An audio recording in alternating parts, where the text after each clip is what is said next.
Hello friends, welcome back to another knowledge brief. Business communication की आज की briefing में हम बात करेंगे मीटिंग एटिकेट्स की। How to behave in a conference call, interruption techniques, active participation etcetera. तो हम इन सब चीज़ों के बारे में बात करेंगे आज के इस सेशन में। तो आपने अक्सर देखा होगा कि हम जब ऑफिस जाते हैं तो बहुत सारी मीटिंग्स होती हैं, या फिर जब लोगों से मिलते हैं तो कैसे उनसे बात करना है, कैसे you have to pitch in during the discussions. All these things becomes parts of your soft skills, so you must improve on these things. So first basic thing जो है meetings की, you should try to be a good listener.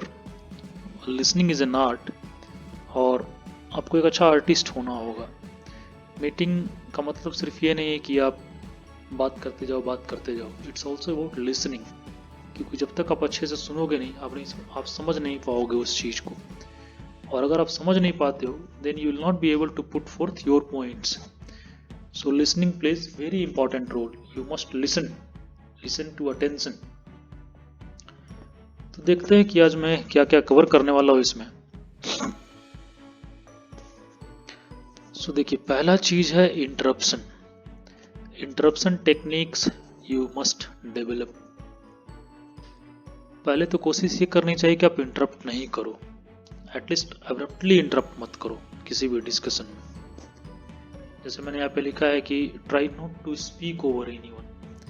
ये बहुत ही खराब signal देता है। अगर कोई बोल रहा है, कहीं कोई डिस्कशन चल रहा है, दो लोग बात कर रहे हैं, या कोई आदमी प्रेजेंट कर रहा है कुछ आपको, you shouldn't suddenly jump over. आपको इंतजार करना है एक प्रॉपर पॉज का।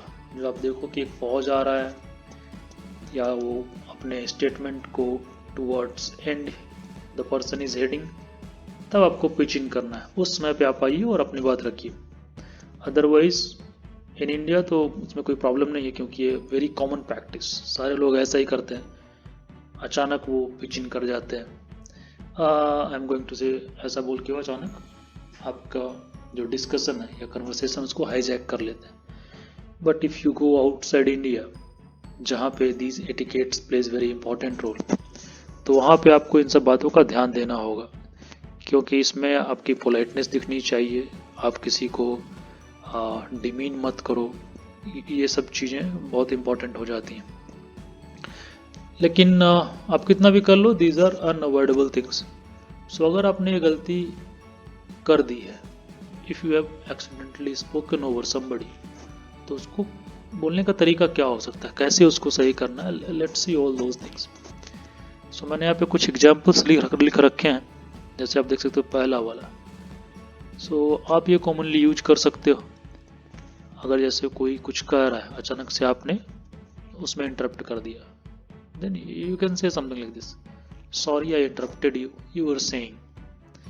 तो आप कहना चाह रहे हो कि ओके, मैंने गलती से इंटरप्ट कर दिया, you please carry on whatever you are saying. ऐसा कुछ करके आप उसको ठीक कर सकते हो। Then you wait once he finishes or she finishes the statement, then again you can pitch in there. या अचानक फिर से आपने बोल दिया है कुछ, आपको फिर से you have to come back, right? तो उसमें आप क्या बोल सकते हो, please go on, please carry on. या आप बोल सकते हो आफ्टर यू। और जो चौथा वाला है वो भी it's very often used these days. आप बोल सकते हो apologies for jumping over, please carry on whatever you're saying. So these etiquettes becomes very soothing and very important, right? और आप बोल सकते हो सॉरी टू कट यू, अगर आपने एक्सीडेंटली कुछ बोल दिया है। और अगर आप बोलना चाहते हो, but I mean how to come in to those conversations what is already going on, तो आप बोल सकते हो may I pitch in here. देन क्या होगा, जो भी आदमी बोल रहा है वो रुकेगा कुछ देर के लिए, and then you can start your points putting forth, right. आगे देखते हैं आगे क्या हो सकता है।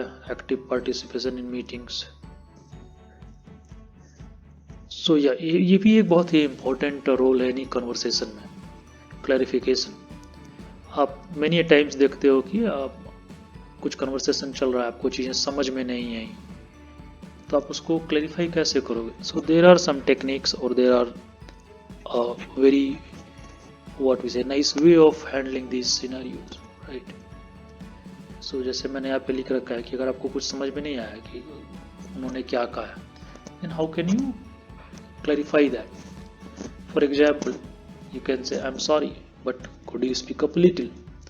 तो आप कह रहे हो कि मुझे समझ में नहीं आया, कि आप थोड़ा फिर से समझा सकते हैं, क्या फिर से बोल सकते हैं? या next one, you are trying to say the same thing but differently. उसमें हम क्या बोल रहे हैं? I didn't quite hear that, sorry, can you say that again? So ये बहुत ही अच्छे तरीके हैं इन सब बातों को बोलने का. या आप बोल सकते हो I didn't catch that last bit. इसका क्या मतलब हुआ कि आप जो लास्ट में कह रहे थे वो मुझे थोड़ा नहीं समझ में आया completely. I couldn't catch that. So can you say it again, please? So this is very, what we say, all these etiquettes plays very vital role कि आप अच्छे से communicate कैसे करो, जिसमें the person who is delivering shouldn't be harmed. He should not be feeling offended. But still, you are asking him or her to clarify the things, right? So these are the ways to handle all those things. अच्छा, दूसरी चीज कि there is a very common mistake I have seen here, especially in our country people, when they want to clarify something.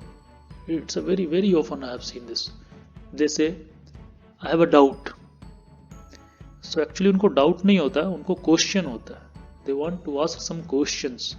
वो कुछ नहीं समझ पा रहे हैं या उनके मन में कुछ और सवाल आ रहे हैं, तो they just want to ask question. But क्या बोलते हैं? I have a doubt. So you should never use I have a doubt statement, at least in these context जो आप कुछ clarify करना चाह रहे हो. Doubt is more about feelings. However, question is about actions. So आप अगर एक चीज वापस समझना चाह रहे हो, then it's an action. So कुछ एग्जाम्पल्स मैंने यहाँ पे लिख रखे हैं कि आप कैसे क्लैरिफाई कर सकते हो दोबारा उन चीज़ों को. So फॉर एग्जाम्पल आप बोल सकते हो कि if I am not wrong you are saying something. So अगर आपको कुछ नहीं समझ में आया तो आपको जस्ट उसको रीइटरेट करना है. But how to do that? So maybe these initiators you can use in those contexts. You can say if I am not wrong you are saying blah blah blah. अगर आप कहना चाह रहे हो कि जो मैंने समझा वो ये है, तो आप कह सकते हो am I to understand that.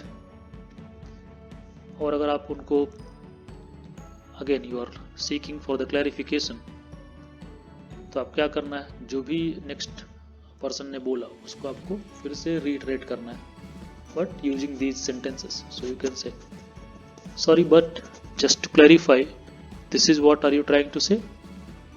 इस तरह से आप in a nicer way you can ask.